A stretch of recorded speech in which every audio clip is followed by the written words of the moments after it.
Hello everyone, my name is Tremaine Brooks, and today I'll be presenting over my book called The Power of Critical Theory for Adult Learning and Teaching by Stephen D. Brookfield. So here's a little background info on the author. He is an educator as well as an author who has worked all over the world, including the US, England, and Australia. And I thought it was interesting to note that since he has worked all over the world, he probably has a very good perspective on how others view the concept of adult learning and education.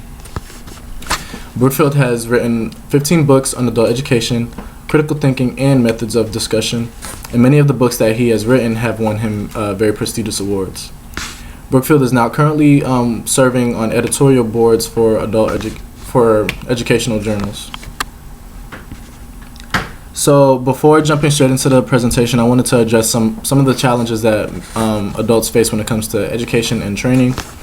So for one, adults usually become set in their ways or routines, and so it may be difficult for us to fully welcome and grasp new concepts.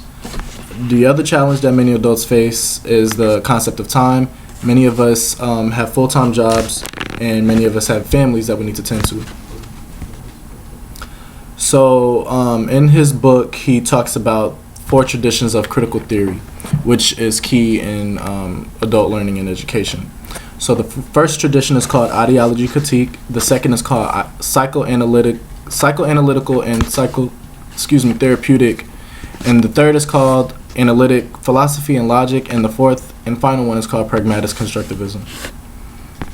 So with ideology critique, this is basically the questioning of typical or usual techniques and constructs when it comes to learning something new. So for example, an adult could spend their whole life believing that 2 plus 2 equals 5, and sometime later in life, someone can finally tell the adult that 2 plus 2 actually equals 4.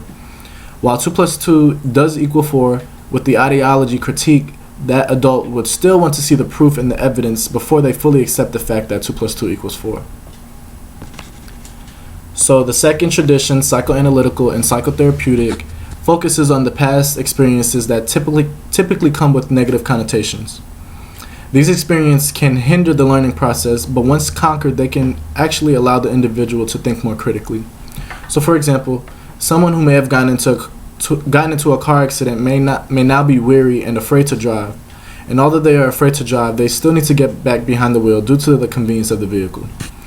Once trumping that fear, the accident has now made them a more conscious and safer driver. So the third tradition is called analytic philosophy and logic. This tradition is about the abstract process of thinking and the expansion of the mind. This allows an individual to better understand someone else's way of thinking and reasoning. So for example, working in group or team settings can be difficult simply due to the fact that we all may think differently. Within this tradition, an individual have expanded the mindset enough to grasp the concept that we understand that not everyone thinks the same, but that's not always a bad thing. It can actually make the solution that we come down to even more effective and better.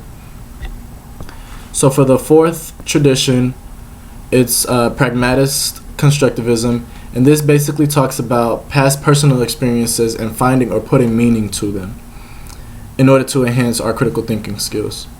So for example, someone who has a habit or maybe in the routine of going to bed every night at 10 o'clock, but they really don't know why they do that.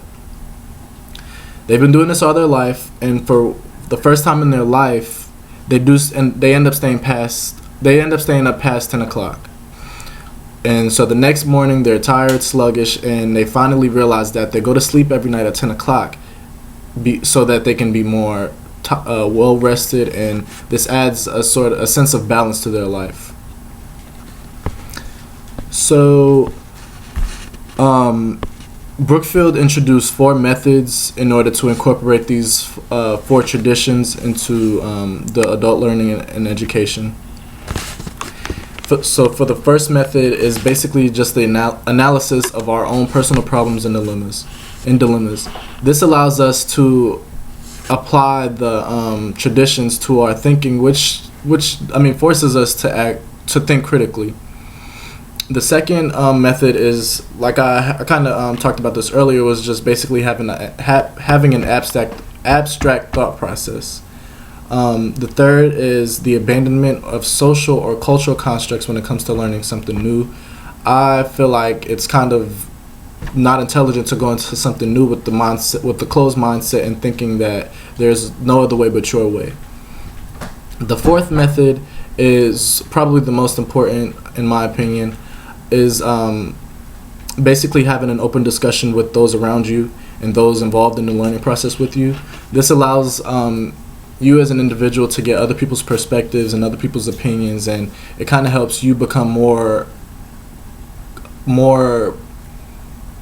knowledgeable of whatever it is you guys are learning, and it adds to your comprehension of the skill. And that basically concludes my presentation. If there are any questions or concerns, please do not hesitate to let me know or shoot me an email or something like that. And I do appreciate you all watching. Thank you.